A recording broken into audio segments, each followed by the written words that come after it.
Hey love bugs, welcome back to another Tarot Lover Reviews. Today we are taking a look at the Tarot of the Mystical Moments created by Katrine Weltstein. So if you have heard of this tarot deck or you didn't even know this tarot deck even existed, hopefully this review and the flip through that comes after helps you to decide on whether or not this tarot deck is right for you. Now, if you want to fast forward to the flip through, feel free to take a look at my description down below. I have broken out all of the suits into chapters to make it a lot easier for you to start where you would like to start in that flip through. But right now we are going to talk about the packaging for this tarot deck. We're going to talk about the guidebook. We are going to talk about the cards being the cardstock, the texture, the imagery, the naming convention. So if you are interested in all the details, stick around. If not, feel free to head over to the flip through. But right now we're going to talk about the packaging. So this is what the box looks like. And you can see the silver really bouncing off the light here. Okay, so you do have that silver, what would you call that? Embossing. And here's the back. Now the publisher for this one is US Games Systems Inc. So you can find this particular tarot deck on their website. So you can definitely check them out, or you can find them online at like Amazon. I believe, no, I got this from my metaphysical shop. So I'm pretty sure you can find it on Amazon as well, but you can also purchase from the publisher. So the box, that's the sides. For a second there, I forgot where I left off. This is how the box opens, and this is what the box inside looks like. As you can see, a very sturdy box, which means that if your tarot deck is inside the box and it falls to the floor, the box is going to take the brunt of the force and your cards will not get damaged. Now, I'm not saying you should drop it from the top of your house, okay? Or from the Empire State Building. I'm just saying that if you accidentally drop it to the floor, the box will protect your cards, okay? So that is the packaging. Now let's take a look at the guidebook. So this is what the guidebook looks like, okay? Now, as far as what is stated within the guidebook, there is no pictures with each of the cards. So you have the description of what that card is depicting, and then you have an upright and a reversal version or information for that particular card, okay? And then towards the end, you do get tarot spreads. But I mean, it's not like a ridiculous amount. I think there's only one or two. Yeah, there's only one. Yeah, one tarot spread that is included in the guidebook, which is totally fine. One is more than enough because some tarot decks don't have tarot spreads in their guidebooks. So it's always great to have a tarot spread within a guidebook because I just feel like it helps to connect with that tarot deck. You know what I mean? It helps you and the tarot deck bond, even if the tarot spread included in the guidebook is not so specific to the theme of this particular tarot deck. So that is the guidebook. Now let's talk about the cards themselves. So the cards look like this on the back. I'm trying to keep that glare off of it, guys. But it is a very mute, it almost looks like a light beige green tone. From afar, it almost looks gray, but yeah, this is what the backs look like, okay? And as you can see, it is glossy, so you do get a glossy finish on these cards, which I'm not so much of a fan of, only because I don't like how my cards slide over the place. It's like chaos, and maybe it's probably me, okay? But it's just one of the things that bothers me with glossed cards is that the cards tend to slip all over the place when you're trying to shuffle and all that good stuff. I know that there are powders out there that you can put onto your cards to help with that slipperiness, to kind of give some more friction and stop with the sliding all over the place. So there's something out there that you can use to fix this. I just haven't gone to get it, so that's on me. So that is the back. That is the texture of the cards. Let's talk about the card stock. So the card stock, I would say, is a little bit on the thicker side, but not like a ridiculous amount. Let me give you an example of the size of the cards, because it does look a little bit different from your standard tarot card size. This is your standard Rider-Waite, so you can see how the cards are a little bit bigger than your average tarot deck. And I think that's probably why, again, the cardstock is a little bit thicker to make up for that extra, space that it's taking. You know what I mean? It's more, yeah, you get what I'm saying. So, yeah, that is the card size. Cardstock, again, it is on a little bit on the thicker side.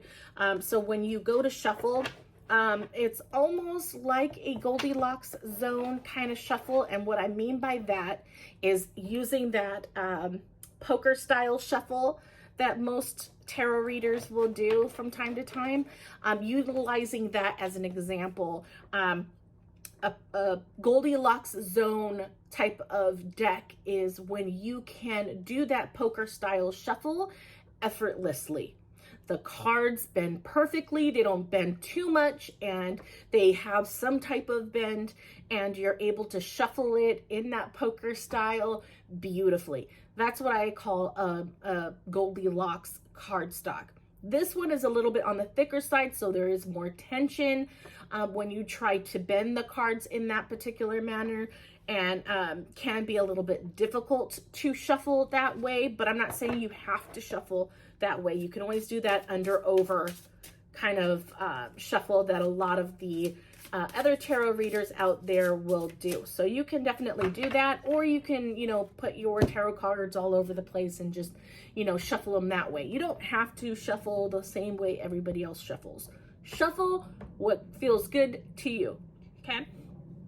So that is the cardstock, just to give you a little visual as well. I know nothing beats actually holding the cards in your hands to really get a feel for it, but I try to give you guys as much visual cues as possible. But I do this like little C scale to give you a visual of what I'm talking about. So you have the really thin paper-like cardstock, you have that Goldilocks zone cardstock that's just right, and then you have thick cardstock where it is very hard to bend, and I do have tarot cards that are like that, so stay tuned. But starting from the Goldilocks zone, I would say it's a notch into the thicker side, not by like a ton, but just enough to where you can feel the thickness in the cards and you can feel the tension when you try to bend the cards. So that is the card stock. Now let's talk about what's on the cards, right? Naming convention and imagery. Now I am doing my comparison based off of the standard Rider-Waite Smith tarot deck. The reason why I do that is because a lot of the guidebooks out there, a lot of the other tarot decks that have been created, base majority of their imagery and majority of their information off of the standard Rider-Waite Smith tarot deck. Okay, so it definitely helps, especially if you're a new tarot reader, to give you an idea of what you can expect within this tarot deck. But of course, you're going to see it in the flip through, so either way. But let's talk about the naming convention first. Naming convention, as far as following the Rider-Waite Smith naming convention, the major arcana are all the same. The minor arcana are all the same as well. I believe I'm saying that now, and it's probably different, but I cannot remember for the life of me. No, it's the same.